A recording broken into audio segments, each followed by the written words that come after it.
உனக்கு ஒண்ணுனா ராகுல் வருவாரா, சோனியா வருவாரா, நான் வருவானா, அதை மட்டும் சொல்லு. கேரள மீனவன் எல்லை தாண்டி போறானா இல்லையா? போறான். ஏன் கைது செய்யல? ஏன் சொல்லல? ஏன்னா அங்க நல்ல ஆத்தாளுக்கும் அப்பனுக்கும் பிறந்தவன் அந்த நாட்டை ஆள்றான்டா.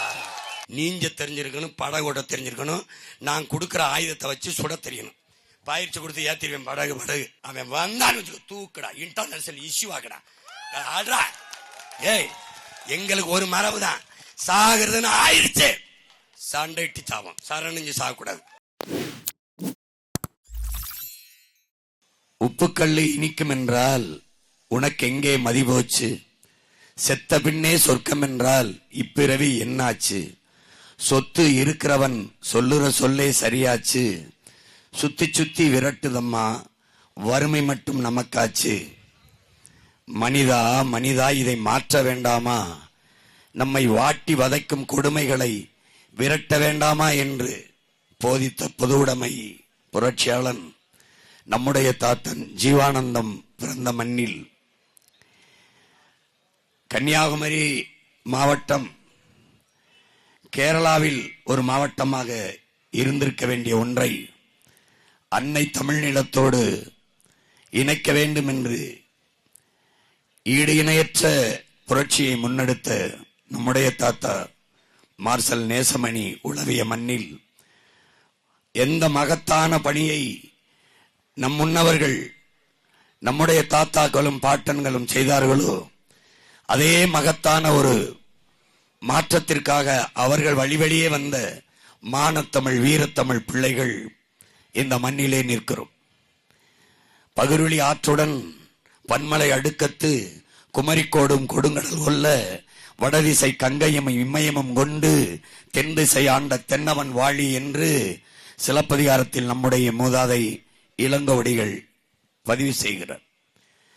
இமய வரை ஆண்ட ஒரு இனத்தின் கூட்டம் இன்று இமயம் பக்கம் மொத்த அதிகாரத்தையும் கொடுத்து விட்டு என்ன செய்வதென்று தெரியாமல் முழித்துக் கொண்டிருக்கிறது. இங்கே தமிழ்நாட்டிலே இந்தியாவிலே அதிக கல்வியறிவு பெற்ற மாநிலம் கேரளா என்கிறார்கள். தமிழ்நாட்டிலே அதிக கல்வியறிவு பெற்ற மாநிலம் கன்னியாகுமரி மாவட்டம், கன்னியாகுமரி என்கிறார்கள். ஆனால் இந்த மாவட்டத்தில் இருந்து எந்த புதிய சிந்தனை, எந்த புதிய ஆற்றல், எந்த புதிய மாறுதலும் வரவில்லை. கற்றறிந்த பெருமக்கள் என் உயிரினுமினிய உடன் பிறந்தார்கள். நம்மிலிருந்துதான் மகத்தான மாறுதல் தொடங்கி இருக்க வேண்டும். நாம் எப்படி எந்தெந்த அரசியல் கட்சிகளை சார்ந்து எந்தெந்த அரசியல் கோட்பாடுகளை ஏற்றிருக்கும் என்பதை என்னிலும் இளைய என் தம்பி தங்கைகள், பேரன்பு மிக்க என் பெற்றோர்கள் யோசிச்சு பார்க்கணும். முதல்ல நம்ம காங்கிரஸ், அடுத்து பாரதிய ஜனதா, அடுத்து திமுக, அதிமுக. இந்த கட்சிகளின் கோட்பாட்டை ஏற்று 60 ஆண்டுகள், அரை நூற்றாண்டுகளுக்கு மேலாக நாம் இந்த கட்சிகளினுடைய தத்துவங்கள், கோட்பாடுகள், ஆட்சி முறை ஏற்று வாழ்ந்திருக்கிறோம். எது ஒன்று இங்கே சரியாக இருந்திருக்கிறது? எந்த பிரச்சனை நமக்கு தீர்க்கப்பட்டிருக்கிறது? அதுதான் நம்ம எழுப்பி பார்க்கணும். இந்த காங்கிரஸ் ஒரு கட்சி எதுக்காக தமிழ்நாட்டுக்கு? சரி, இந்தியாவுக்கு தான் எதுக்கு? இந்தியாவுக்கு தான் எதுக்கு? இந்த பாரதிய ஜனதாங்கிற கட்சி எதுக்கு? தமிழ்நாட்டுக்கு எதுக்கு? அந்தந்த மாநிலங்கள் பிரிக்கப்பட்டது எதற்கு? மொழி வழியே தேசிய இனங்கள், நிலங்கள் பிரிக்கப்பட்டது, பகுக்கப்பட்டது எதற்கு? நான் என் நிலத்தை ஆளுகிறேன். கேரளாவை மலையாளி ஆளட்டும், ஆந்திராவை தெலுங்கர் ஆளட்டும், பீகாரியை பீகாரி ஆளட்டும், குஜராத்தியை குஜராத்தி ஆளட்டும், கர்நாடகாவை கன்னடன் ஆளட்டும். இந்தியாவை யார் ஆள்வது? கூடி பேசி ஒரு வட்டமேசை வைத்து சுழற்சி முறையில் ஆள்வோம். 3 முறை அறிவார்ந்த பெருமக்களே, 3 முறை இந்த நாட்டை, இவ்வளவு பெரிய துணைக்கண்டத்தை ஒரே மாநிலத்தவர் ஐயா மோடி மட்டும் 3 முறை ஆளுகிறார். 3 முறை ஐயா அமித்ஷா. இந்த நாட்டின் முதன்மை பதவி 2ஐயுமே இந்த குஜராத்தியை எடுத்துக்கிறார்கள்.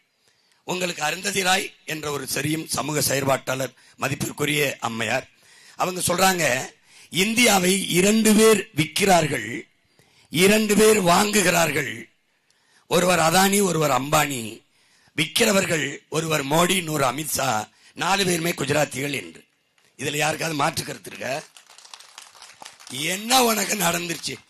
நான் ஒரு கேள்வி கேட்கிறேன், உனக்கு சொல்லு. நீ காங்கிரஸுக்கு ஓட்டு போடு. ஏன் போடுறான்னு சொல்லிட்டு போடு. ஏன் போடுற சொல்லிட்டு போடு. ஏன் முறை என்ன சோனியா காந்தி உன் சின்னத்தம்மா பெரியத்தம்மா இல்ல? நான் உன் சின்னத்தம்மா பெரியத்தம்மையன், நான் உன் கூட பிறந்தவன். ஓ ரத்தம். உனக்கு ஒண்ணுன்னா ராகுல் வருவாரா, சோனியா வருவாரா, நான் வருவானா? அதை மட்டும் சொல்லு. சொல்லு ஒரு தடவை சொல்லு. நீ போட்டா போடு, போடலைன்னா போ. கேட்கறத யோசிச்சு பாரு. எதற்கு வந்திருக்கான்? நான் கேட்கறதுக்கு பதில் சொல்லு. கண்ணு முன்னாடி உலகத்தின் தலை சிறந்த மொழி, மூத்த மொழி உன் தாய்மொழி. மணி நெற்றி உமிழ் செங்கன் தலால் புரை சுடர் கடவுள் தந்த தமிழ்ங்கிறான். யாரு? சிவபெருமானே தந்த தமிழ்ங்கிறான்.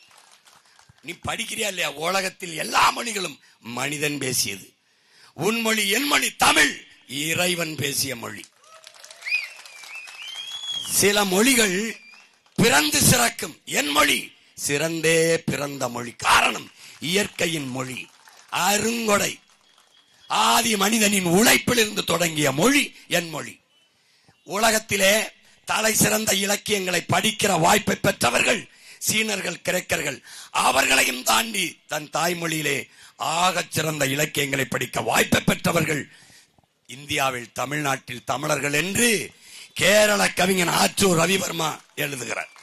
அடுத்த வார்த்தை சொல்லுகிறார், அந்த தமிழ் என் தாய்மொழி மலையாளத்திற்கு தாய் என்பதில் எனக்கு பெருமை என்று சொல்லுகிறார். ஆகச் சிறந்த இலக்கியம் எந்த மொழி? எந்த மொழி? பௌத்தத்துக்கு மணிமேகலை, காப்பியம், சீரா புராணம், உமர் புலவர் எழுதியது நம்முடைய முன்னவன். இஸ்லாமிற்கு கம்ப ராமாயணம், இந்துக்களுக்கு தேம்பாவணி, ஜோசப் பெஸ்கி என்கிற வீரமாமுனிவன் எழுதியது.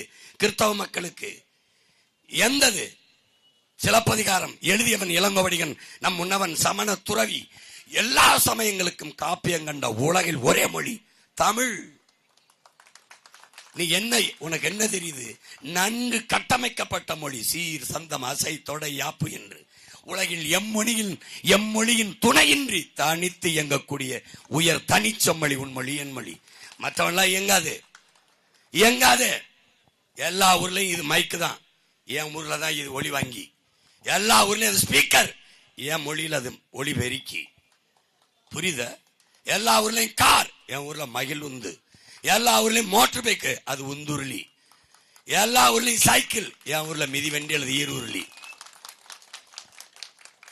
ஆங்கிலத்துக்கு பல ஆயிரம் சொற்களை கடன் கொடுத்துட்டு அதை வாங்கி இவன் பேசிட்டு இருக்கான். இங்க பாரு, பெசன் ஸ்டோர், பெனட் ஸ்டோர். பெனட் ஸ்டோர் என்ன எழுதியிருக்கு? தமிழ்ல எழுதியிருக்கு. உச்சரிப்பது இது என்ன மொழி? நீ யாரு? தமிழன். அவன்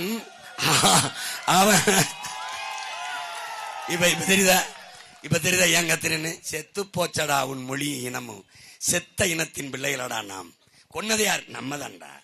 என் உடன் பிறந்தவனே, பேரன்பு மிக்க என்னை பெற்ற தாய் தந்தையரே, 1800 ஆண்டுக்கு தமிழோடு சமஸ்கிருதம் கலந்து பேசி தெலுங்கு கன்னடனா போனான். 1600 ஆண்டுக்கு முன்னாடி தெலுங்குனா போனான். 15ஆம் நூற்றாண்டுல மலையாளம்ங்கிற மொழியே இல்லை. சேர சோழ பாண்டியன்ல மூத்த பாட்டை மண்ணு பிள்ளை உரம் மலையாளம் பேசிட்டு தெரியுது. அவனாவது நல்ல தமிழ் பேசுறான். நீ வாற்று வாழ்ச மொழிபெயர்த்து நீர்வீழ்ச்சிட்டு இருக்கா. அவன் தூய தமிழ் சொல்ல அருவின்னு சொல்லிட்டு இருக்கான். நீ சாதம்ங்கிறான், அவன் சோறுங்கிறான். சோறு தான் தமிழ் சொல்லு. நீ மகனேங்கிறான், அவன் மோனேங்கிறான். நீ மகளேங்கிறான், அவன் மோளேங்கிறான். உன்னை விட அவன் நல்ல தமிழ் பேசிட்டு இருக்கிறான். என்ன வணக்கம்னா அவன் நமஸ்காரம்னா போயிட்டான் மலையாளியா. இப்ப நீ என்ன பண்ற? வணக்கம் கிடையாது, குட் மார்னிங், மார்னிங். பெத்த அப்பன்னு சொல்லாத அருகதை எட்டு போற டேடி இதை வச்சுக்கிட்டு செத்து போச்சடா உன் மொழி. ஏன்னா தொல்காப்பியம் பிறந்த மண்ணில் அதுக்கு பொழிப்புற பணமுறனார் பிறந்த ஊர்ல, இளம்புறனார் பிறந்த ஊர்ல இருந்துகிட்டு என்னவோ ஒரு கொடுமை. நமக்கு இருக்கிற சிக்கல், உன் மொழி சிதைந்து அழிந்து போனது.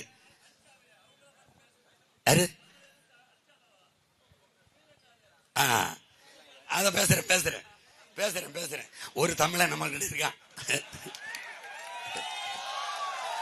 இங்க பாரு, உன் மொழி சிதைந்து அழிந்து போனது. அதை பத்தி காங்கிரஸ், பாரதிய ஜனதா இல்ல திமுக, அதிமுக கவலைப்படும் சொல்லு. நானும் என் தம்பி இப்படியே வீட்டுக்கு போயிரும். எனக்கு ஓட்டு போடாத, இப்படியே போயிரும். பத்திரிகையாளர் கூப்பிட்டு போட்டியிலிருந்து நான் விளைக்கிறேங்க அப்படின்னு ஒண்ணுக்கு சொல்றான். டேய், நான் ஒண்ணு கேட்கிறேன், ஒன்னா அவன் உடன் பிறந்தவன் கேட்கிறேன். கச்சத்தீவை எடுத்து கொடுத்தவன் யாரு?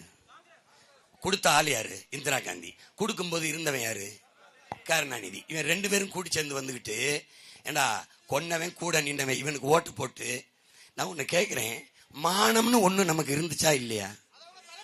இருந்துச்சா இல்லையா? இருந்துச்சா இல்லையா? இங்க பாரு, ஒண்ணு கவனி. 13 தலைமுறைக்கு ஒரு தடவை மரபணு மாறிடும்ன்றான். அந்த மரபணுவை புதுப்பிக்கிற ஒரே ஒரு மருந்து வரலாறு தான். வரலாறு தான் ஒவ்வொரு தேசினத்தையும் உயிர்ப்போட வைத்திருக்கின்றான். உன் வரலாறு என்னடா? நீ எப்பேற்பட்ட பரம்பரையில் வந்தவன்டா? எப்பேற்பட்ட பரம்பரையில் வந்தவன்? கொடுத்து கொடுத்து வாழ்ந்த நீ 5க்கும் பரிசுக்கும் அரிசிக்கும் வேட்டிக்கும் கையேந்திர இலவசத்துக்கு ஏங்கி நிக்கிற நிலைமையில உன்னை நிறுத்திட்டான். இதுக்காவது இந்த பயில ஒழிக்க வேணாமா? சொல்லு. எதுக்கு காங்கிரஸ் கச்சத்தீவு எடுத்து கொடுத்து இதுவரை கச்சத்தீவு நமக்குன்னா கடல் தூரம் அதிகம், கச்சத்தீவு சிங்களனுக்குன்னா அவனுக்கு கடல் தூரம் அதிகம். எல்லை தாண்டி வந்தான் மீனவனை 840 பேருக்கு மேல சுட்டு கொண்டிருக்கான். பல 100 பேர் இன்னைக்கு சிறை பிடிச்சு போடுறான். உனக்கு நீ பாத்தியாலே தெரியாது. 12 பேரை ஒரே சங்கிலியில விளங்கிட்டு கொண்டு போய் அடைச்சான். பார்த்த எந்த மானத்தமிழனும் தூங்கி இருக்க முடியாது. நம்ம மீனவர்களை பிடிச்சு மொட்டை அடிச்சான். என்ன நான் கூட சொன்னேன், அவன் சிறைச்சது என் தலைமையில எனக்கு ஒன்னும் அவமானம் இல்ல, இந்த நாட்டை ஆள்ற தலைவிங்களுக்கு தான் அவமானம். சொந்த நாட்டு மக்களை பிடிச்சா அவன் முடிய சிறைக்கிறான்னா எனக்கு ஒன்னும் அவமானம் இல்லடா, உனக்கு தான். ஒரு கேள்வியை நான் கேட்கிறேன். பாரதிய ஜனதா ஆட்சி, காங்கிரஸ் ஆட்சி, உலகத்தின் வலிமை மிக்க கடற்படை ராணுவம், 6வது வலிமை மிக்க ராணுவம் இந்தியாவோடது. குஜராத் மீனவனை பாகிஸ்தான் ராணுவம் கைது பண்ணிட்டு போகுது. விரட்டி போய் தடுத்து அந்த மீனவனை மீட்டு கொண்டு வருது இந்திய ராணுவம். இதுவரை 840 மீனவனை சுட்டுக் கொண்டிருக்கு. பல மீனவனை கைது செஞ்சு சிறைப்படுத்தியிருக்கு. தன் நாட்டு மீனவனை சுடும் போது அல்லது சிறைப்படுத்தும் போது தடுத்து காத்து மீட்டது இந்திய ராணுவம் என்று ஒரு செய்தியை சொல்லு. எல்லை தாண்டி வர்றான். கேரள மீனவன் எல்லை தாண்டி போறானா இல்லையா? போறான். ஏன் கைது செய்யல?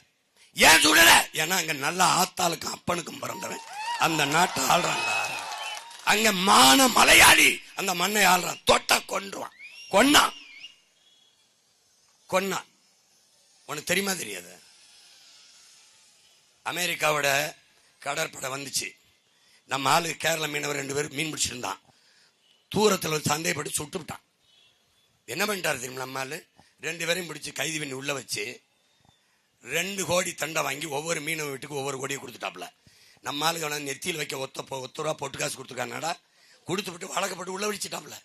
இந்திய பாராளுமன்றம் பேசுது. எங்க? இத்தாலி கடற்படை, அது சோனியா காந்தி ஊரு.